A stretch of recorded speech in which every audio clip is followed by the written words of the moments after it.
गंधर्वा सरकार हनुमान जी की कृपा और चमत्कार। एक शांत और समृद्ध गांव में सोमदत्त साव नाम का एक बहुत ही सज्जन, धार्मिक और कर्मनिष्ठ व्यक्ति रहता था। उसका परिवार छोटा था, पत्नी, एक बेटा और एक बेटी।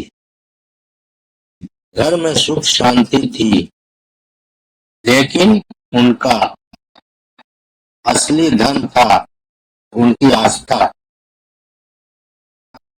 वे डॉक्टर हनुमान जी के बहुत बड़े भक्त थे। सोमदत्त साव प्रतिदिन प्रातः उठकर स्नान करता, फिर पूरे श्रद्धा भाव से गंधर्वा सरकार हनुमान जी की पूजा करता। उसके बाद ही वह दिन का कोई कार्य शुरू करता। सोमदत्त साव की पत्नी भी उतनी ही धर्मपरायण स्त्री थी। वह अपने बच्चों को हमेशा सिखाती, बेटा, जीवन में सबसे बड़ा धर्म है दूसरों की मदद करना। भगवान उसी में प्रसन्न होते हैं। बच्चे भी माता पिता के संस्कारों को अपनाते जा रहे थे। एक दिन की बात है,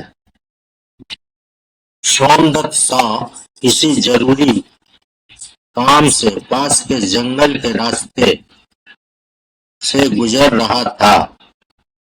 सुबह का समय था, हल्की ठंडी हवा चल रही थी और चारों ओर हरियाली फैली हुई थी। चलते चलते अचानक उसकी नजर जमीन पर पड़ी। एक चमकती हुई वस्तु पर गई। उसने पास जाकर देखा तो वह एक बहुत ही सुंदर और चमकदार पत्थर था। सोमदत्त साव ने उसे उठाकर ध्यान से देखा। उसके मन में विचार आया, क्या यह पारस पत्थर है? हो क्या यह पारस पत्थर हो सकता है? अगर यह सच में पारस है तो इससे तो मेरी किस्मत बदल सकती है। मैं बहुत धनवान बन सकता हूँ, अपने परिवार को हर सुख दे सकता हूँ। जब गंधर्वा सरकार हनुमान जी जय गंधर्वा सरकार हनुमान जी वह यह सोच ही रहा था कि तभी उसे पास से करुण आवाज सुनाई दी। उसने इधर उधर देखा तो पाया कि एक छोटा सा पंछी घायल अवस्था में जमीन पर पड़ा तड़प रहा था। उसके पंख से खून बह रहा था और वह उड़ने में असमर्थ था। सोमदत्त साव के मन में तुरंत दया जाग उठी। उसने बिना एक पल गंवाए उस चमकदार पत्थर को एक और रख दिया और धीरे धीरे उस पंछी को उठाकर अपनी गोद में लिया। उसने अपने कपड़ों का एक टुकड़ा फाड़कर पंछी के घाव पर बांध दिया और उसे सहलाने लगा।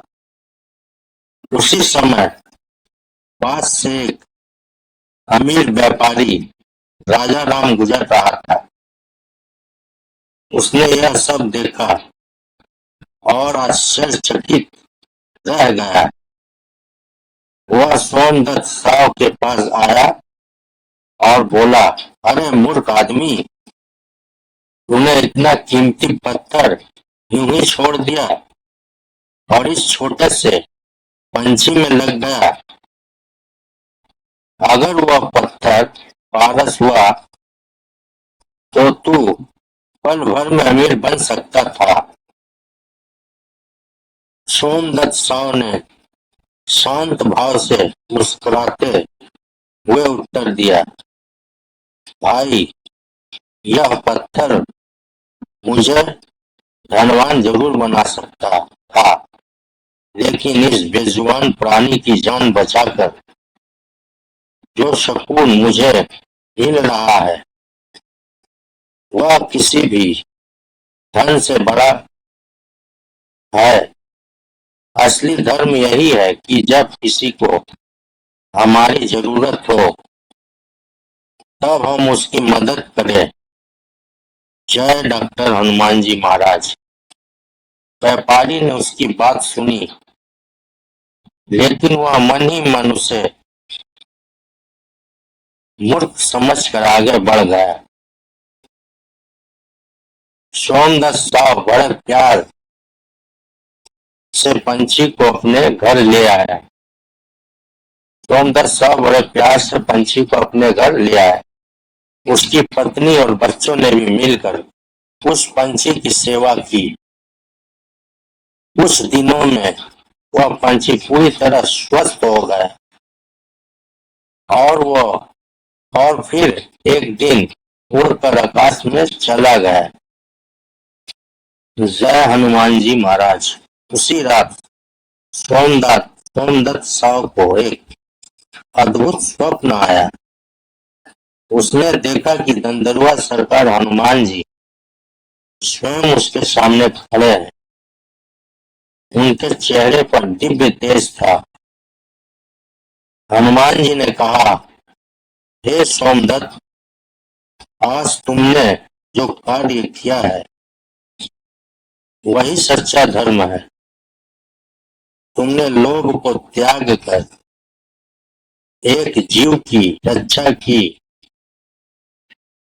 वही पंछी मेरे ही रूप में तुम्हारी परीक्षा लेने आया था।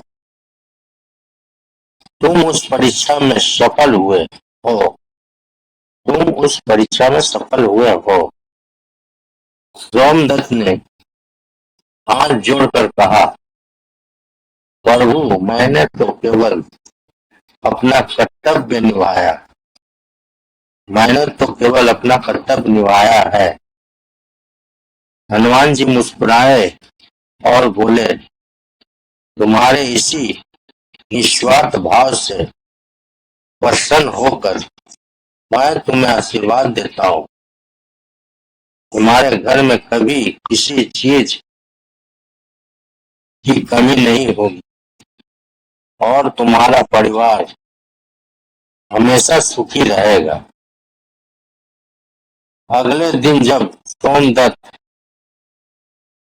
साव उठा तो उसने देखा कि उसके घर में अन्न, धन और सुख समृद्धि अपने आप बढ़ने लगी। उसका व्यापार भी धीरे धीरे फलने फूलने लगा।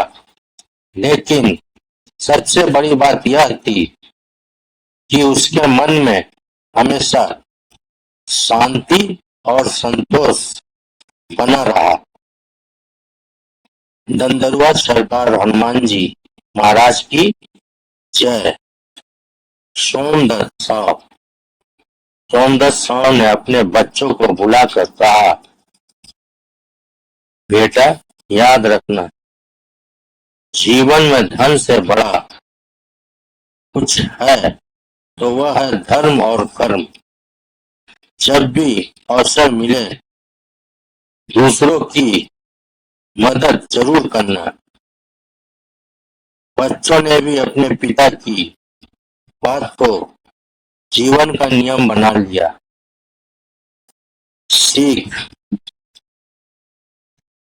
यह कहानी हमें सिखाती है कि सच्चा धर्म वही है जिसमें हम बिना किसी स्वार्थ के दूसरों की सहायता करें। भगवान कभी भी सीधे प्रकट होकर परीक्षा नहीं लेते, बल्कि वे किसी न किसी रूप में हमारी परीक्षा लेते हैं। जो व्यक्ति लोभ को त्याग कर दया और सेवा का मार्ग अपनाता है, उस पर सदैव गंधर्वा सरकार हनुमान जी की कृपा बनी रहती है।